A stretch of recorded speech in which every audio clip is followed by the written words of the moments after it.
मुरीबाहाल block journalist association पक्षरु जातीय press दिवस पालित।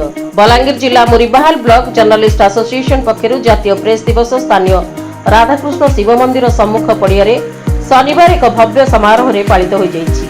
मुरीबाहाल block journalist association सभापति दुर्गानंद महाकुर अध्यक्षतार अनुष्ठित यह दिवस रे मुरीबाहाल पंचायत समिति अध्यक्ष हरिबंधु मेहर मुख्य अतिथि रूपे जोग देइथिले। एथिरे जिला परिषद उपाध्यक्षा मिथिला माझी, बीडीओ बासंती सेठी, तहसीलदार जगदीश कर्तामी, थाना आईआईसी सिपोरा सराय लुकुर, आदर्श विद्यालय अध्यक्ष त्रिविक्रम साहू, एसोसिएशन उपदेष्टा भगवान महांती और आईन परामर्शदाता गोपीनाथ पाणिग्राही प्रमुख सम्मानित अतिथि रूपे जोग देइथिले। मुख्य वक्ता रूपे वरिष्ठ सांबादिक राजीव कुमार सगरिया जोगदे वर्तमान समय प्रेस स्वाधीनता तथा सांबादिकतार विभिन्न दिग संपर्क में तथ्य उपस्थापन करथिले।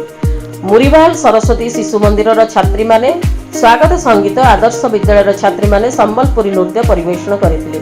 एही अवसर में वरिष्ठ सांबादिक दीपक समादार, वरिष्ठ सांबादिक श्रीवत्स बेहरा, जनमुक्ति अनुष्ठान संपादक बजराम साहू, वरिष्ठ सांबादिक अशोक नारायण भोई, हलदीर ड्रागन चाषी चंद्रध्वज पोड़, युव सांबादिक अंतिम कुमार पाणिग्राही, वरिष्ठ कलाकार रामनाथ सांड, युव सांबादिक निवेश कुमार पाणिग्राही, हलदीर व्यवसायी शेषदेव कुटेल, समाजसेवी गिरधारी महानंद, दंडसागर रे भूषित रसानंद बस्तिया, खेरटर आशाकर्मी सबिता रणा, जुगीरता स्कूल सहकारी शिक्षक सोमनाथ धल, प्रकृति मित्र पितवास पृष्टि, अवसरप्राप्त शिक्षक चंद्रमणि सेठ, मुरीबाहाल ब्लॉक विकास मंच, स्वामी विवेकानंद युवक संघ, मुरीबाहाल पुलिस थाना, मुरीबाहाल मां राधाराणी स्वयं सहायक गोष्ठी और तेंतुलीखुंडी जंगल सुरक्षा कमिटी को जर्नलिस्ट एसोसिएशन पक्षरु अतिथि मानक द्वारा स्वतंत्र भावे संबर्धित करा जायतिला। मुरीबाहाल ब्लॉक जर्नलिस्ट एसोसिएशन कार्यकारी सभापति खगेश्वर साहू,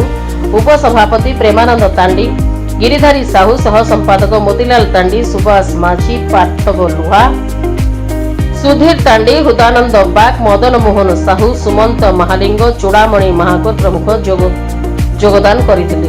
साधारण संपादक जयंत कुमार साहू अतिथि परिचय प्रदान और स्वागत भाषण देथिबा बेले एसोसिएशन कोषाध्यक्ष नवीन कुमार तांडी शेष में धन्यवाद देथिले। मुरीबाहाल खगेश्वर साहू रिपोर्ट, रिपब्लिक ओडिशा, साधारण लोकंक स्वर।